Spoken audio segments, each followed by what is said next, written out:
Hello, this is Gary Toniquette from morethanasnapshot.com. Tonight we'll be reviewing an ebook called Close to Home by Stuart Sipahigil. Um, it's a pretty interesting book. It's all about how photographers should concentrate on finding images close to home and not relying so much on always visiting new places, usually because maybe you don't have the time or the money to travel to new and exciting places. And so he spends a bit of time in the beginning talking about how um, it's easy when you travel to new places to find new and interesting things, and it makes the photography a little more exciting and interesting and not quite so hard. When you're very familiar with a place, like around where you live, it's a little more work to find interesting images because it's things that you see all the time and they don't seem quite so interesting to you. Um, he also pointed out there were some famous photographers that took all their great images very close to home and simple things. So, like Ansel Adams lived near Yosemite and took all of his images there. Didn't have to go very far. Of course, Yosemite is a special place, but um, Henry Cartier-Bresson, he said that he made great images of people right on the street. Um, he even talked about some painters and how they made great images just from things in their backyard. And so all of that is true. If you look hard enough, deep enough, and you're creative enough, you can pull out great images from everyday, ordinary things. And so that's really what you want to try to train your mind to do, is to look at the world like the camera sees the world and try to make that kind of creative image. Um, as you look through the images in his book, he's got some very nice images, which he said is, they've all been created right around his home, and that's great. But then again, they're all fairly simple and straightforward. Clouds and skies and interesting plants, and sometimes a sign or a flower that may stand out. And yes, that's what a lot of photographers shoot.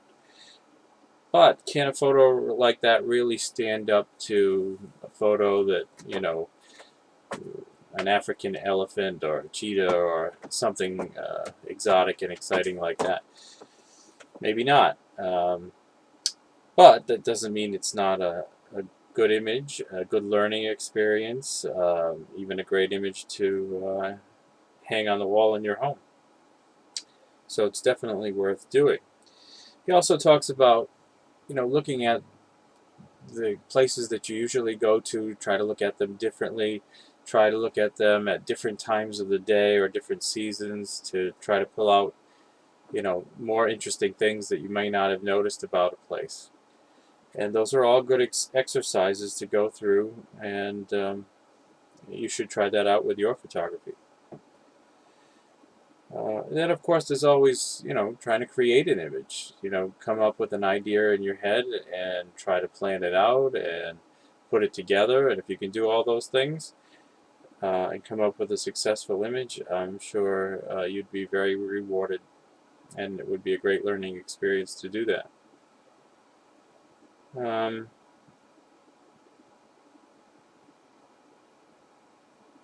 I'm just reviewing some of the images that he's got in his book. It's definitely a book that's worth reading. It's not super long. It's an ebook. It's only about 38 pages long.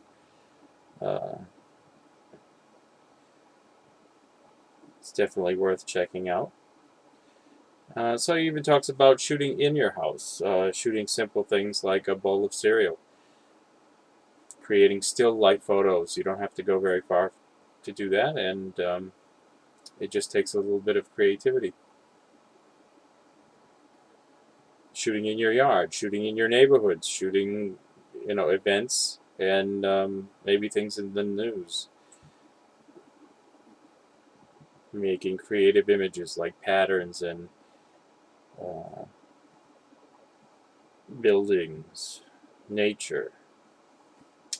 It's all just about trying to overcome that need for newness and exciting new things to photograph, and to really look at your environment and to find the beauty in it, and use your camera to point to those objects and be able to show them to other people.